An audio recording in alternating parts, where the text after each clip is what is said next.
Buenas tardes, hermanos.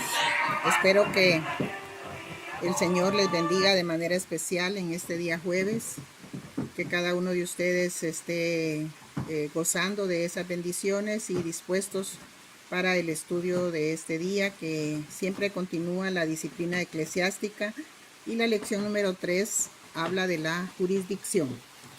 El texto base es 1 Corintios capítulo 1, versículos 1 al 3 y 1 Corintios 5 del 1 al 13.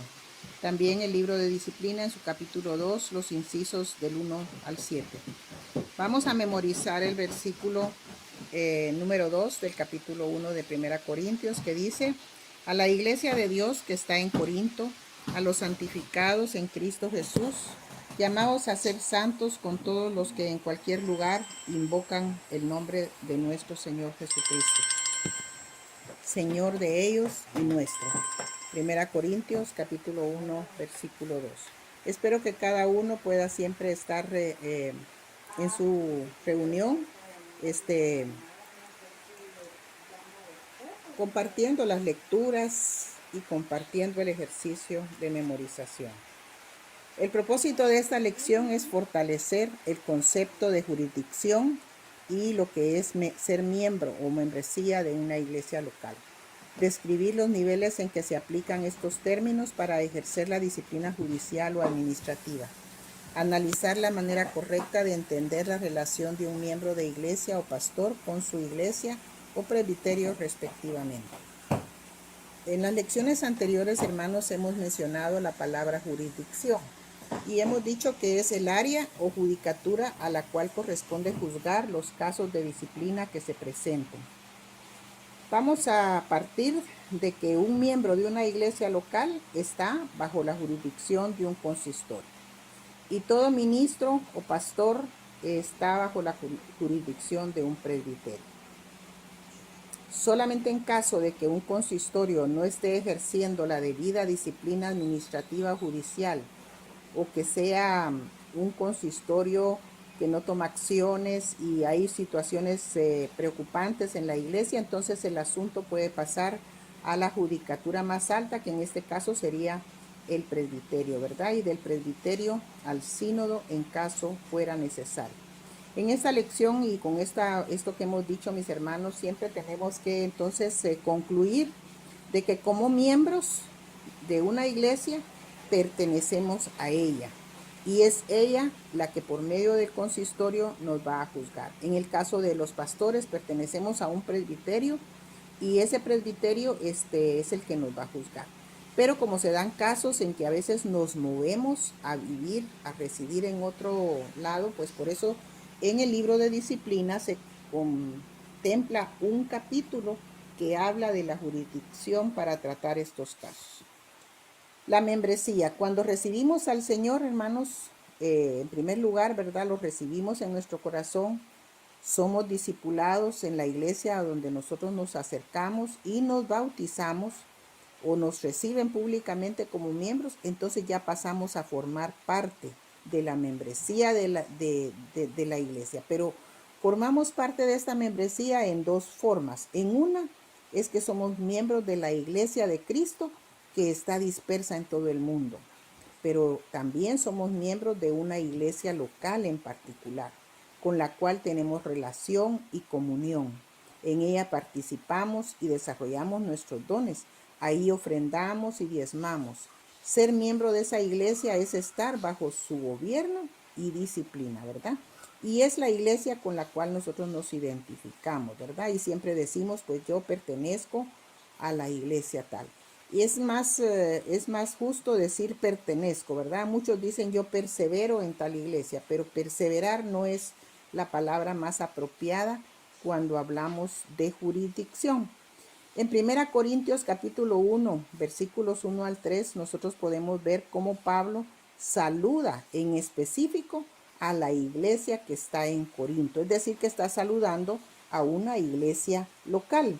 Y ya cuando en el capítulo 5 les está diciendo que tienen que disciplinar a esa persona que está cometiendo un pecado, está dirigiéndose a la iglesia precisamente, porque es esa iglesia de Corinto, no va a ser la de Éfeso, ni la de Filipos, ni la de Tesalónica, sino que es la iglesia de Corinto la que va a juzgar a un miembro de la iglesia en Corinto, ¿verdad? Por eso he tomado yo este texto, para que nosotros entendamos esa gran diferencia. Una cosa es pertenecer a la iglesia de Cristo que está dispersa en todo el mundo y que no es visible, porque nosotros no podemos saber cuántos hay en todo el mundo adorando al Señor, miembros de su iglesia.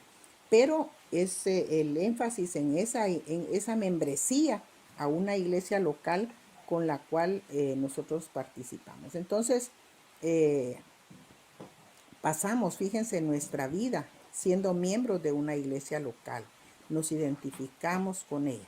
Aunque hay casos de personas que se mueven de una iglesia a otra, pero ya vamos a ver, ¿verdad?, cuáles son las razones por las que nos movemos.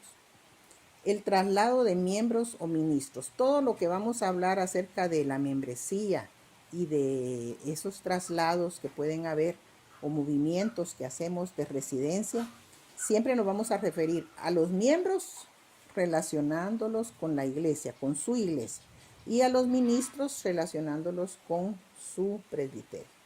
Los miembros de la iglesia y los ministros de repente pueden trasladar su residencia a otro lugar, a otra ciudad e incluso a otro país, por razones de trabajo, por razones de estudio, por razones de negocios, por conveniencia, etcétera, ¿verdad? Cualquier razón nos puede llevar a residir en otro lugar, lejos de la iglesia con la cual nosotros estamos relacionados y de la cual somos miembros. Entonces, para tratar esos momentos, ¿qué pasa cuando el miembro se va a vivir a otro lugar? Ya no tiene gobierno, ya no tiene quien lo gobierne, ya no tiene quien vea por su situación. ¿Será que puede irse a otro lugar y vivir una vida tranquila, haciendo lo que quiere porque nadie va a estar juzgándolo? Miren lo que pasa. Los miembros de iglesia dice que ellos, cuando se van a trasladar a otra ciudad, reciben carta de traslado a otra iglesia que esté ubicada en su lugar nuevo de residencia. Siempre están bajo la jurisdicción de su consistorio, pero no van a ejercer ningún privilegio en esta iglesia de donde son originarios o de la otra iglesia hasta que ya sean miembros legales de una o de otra, ¿verdad? Es decir, si yo me traslado como miembro de una iglesia, me traslado a vivir a Zacapa, por ejemplo, entonces yo, según la dirección donde voy a vivir, miro qué iglesia presbiteriana me queda cerca y yo solicito a mi secretario del consistorio que me extiendan una carta de traslado. Entonces se me extiende una carta de traslado para esa iglesia, va dirigida a esa iglesia. Pero esa iglesia va a recibir la carta y lo que va a hacer es notificarle al consistorio que ha recibido la carta y reciben a la persona. Pero puede ser que esta persona no quiera hacerse miembro de la otra iglesia porque va a vivir poco tiempo en Zacapa. Entonces sigue siendo miembro de esta iglesia donde ha pertenecido siempre, pero no puede tener privilegios aquí o hasta que sea, ¿verdad?, oficial en donde va a residir. Hay situaciones especiales que se contemplan con la membresía, ¿verdad? Cuando la persona no quiere hacer un traslado a otra iglesia, sino que continúa su relación con la iglesia, sigue diezmando a su iglesia, sigue ofrendando y sigue participando ocasionalmente, pues no hay traslado. Esa persona sigue siendo miembro con todos sus derechos, con todos sus privilegios y por supuesto también responsabilidades. La carta esta que el secretario del consistorio envía va a ser notificada por escrito cuando la haya sido recibida. Y en esa carta muchas veces se incluyen esposo o esposa e hijos, ¿verdad? Si estos hijos ya son bautizados, pues también se hace notar que ya no van a estar perteneciendo a esta iglesia por un tiempo, ¿verdad? Se suspenden sus privilegios por un tiempo de todo el grupo familiar. Y en cuanto a los ministros o pastores pueden trasladarse a otro presbiterio, pero siguen sujetos a la jurisdicción del presbiterio original hasta que oficialmente digan ellos, bueno, yo ya me voy a quedar a vivir aquí, definitivamente ya no regreso, entonces oficialmente me hago miembro de otro presbiterio. Pero ellos, mientras tanto, no podrán participar en una asamblea de presbiterio en su presbiterio original ni podrán votar, ni serán tomados en cuenta para determinar el número de representantes al sínodo, ¿verdad?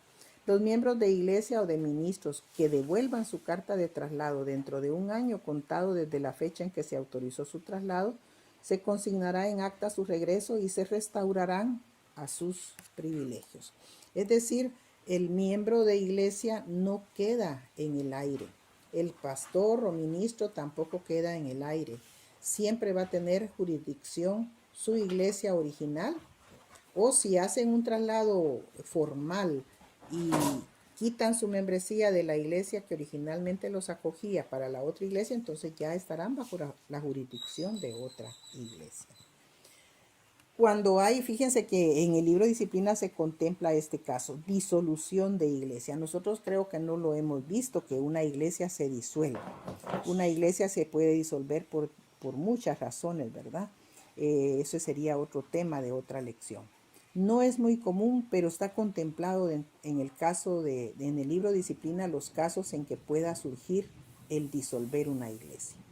Cuando se disuelve una iglesia, es el presbiterio, miren, el que tiene la jurisdicción sobre sus posesiones. El presbiterio va a tener jurisdicción sobre los libros, los bienes muebles e inmuebles, todas las bancas, los aparatos de sonido, todas las muebles que tenga la iglesia y también los bienes inmuebles, es decir, las escrituras de esas propiedades que la iglesia pudiera tener van a quedar en resguardo del presbiterio, ¿verdad? También quedan bajo su jurisdicción sus miembros.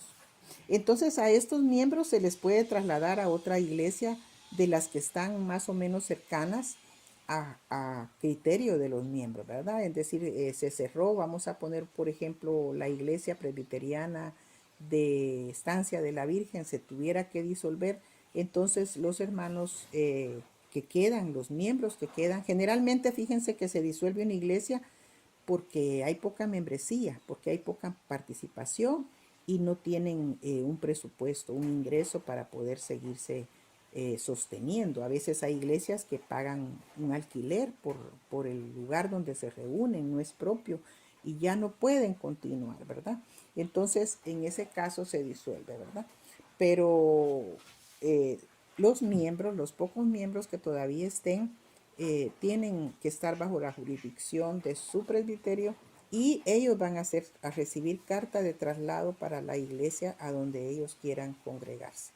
Pues si fuera aquí en Estancia, por ejemplo, entonces pueden decidir, yo voy a congregarme en el Jícaro, voy a congregarme en San Agustín, a mí me conviene más congregarme en Teculután, etcétera, ¿verdad? Y en caso que en este grupito de miembros que de la iglesia que se disolvió, hubieran algún miembro, algún hermano o hermana que estuviera en un proceso de disciplina, fíjense ustedes que se pudiera dar el caso, ese hermano se le hizo proceso de disciplina a un hermano, una hermana, y no se había terminado, pero se disolvió la iglesia. Entonces lo va a terminar de conocer el presbiterio por medio de su comisión judicial permanente.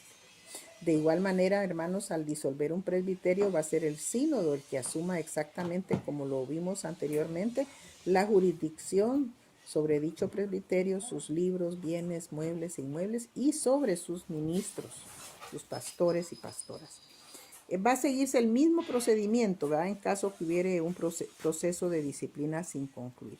Y vamos también a seguir el mismo proceso para que los pastores que pertenezcan a ese presbiterio disuelto puedan ubicarse y servir en algún otro presbiterio con el debido traslado que se hace oficialmente. En conclusión, mis hermanos, podemos ver en este capítulo 2 del libro de disciplina cómo un miembro de iglesia o un ministro de un presbiterio no permanecen en ningún momento sin un consistorio o presbiterio, respectivamente, ¿verdad?, que esté responsable de su tutela, de su gobierno y disciplina. Entonces, esto no da lugar a que hayan casos de disciplina que se quedan a medias, que no se les puede dar seguimiento. Es decir, a mí me pusieron disciplina en la iglesia, pero voy a trasladarme por estudios a la capital y ya no me siguieron el caso de disciplina que tenían pendiente. No, ese caso va a continuarse porque la jurisdicción permanece, aunque yo me vaya en la iglesia que estoy.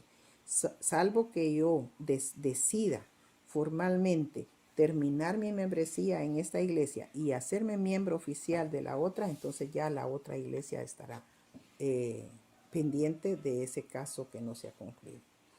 Es el orden, mis hermanos, de nuestra iglesia. En este orden que la iglesia tiene, la normativa, las reglas han considerado los distintos casos y se han previsto situaciones. Puede que al nosotros agarrar el libro de disciplina y leerlo completo, encontremos aspectos no considerados, ¿verdad? Hay cosas que no se miraban en hace 50 años que fueron hechos estos libros más o menos o un poquito más. Y entonces hay aspectos que no se consideraron, ¿verdad? Pero esos van a ser resueltos por el consistorio presbiterio según sea el caso. En el caso del consistorio, si se presenta un caso que no está en el libro de disciplina contemplado, es el mismo consistorio el que lo resuelve. En el caso del presbiterio es la comisión judicial permanente nombrada para seguir ese caso por la asamblea del presbiterio. Hermanos, yo espero que haya sido clara la enseñanza, que nos sirva mucho a nosotros y ya en la próxima semana vamos a empezar a conocer lo que es un proceso de disciplina judicial. Dios les bendiga.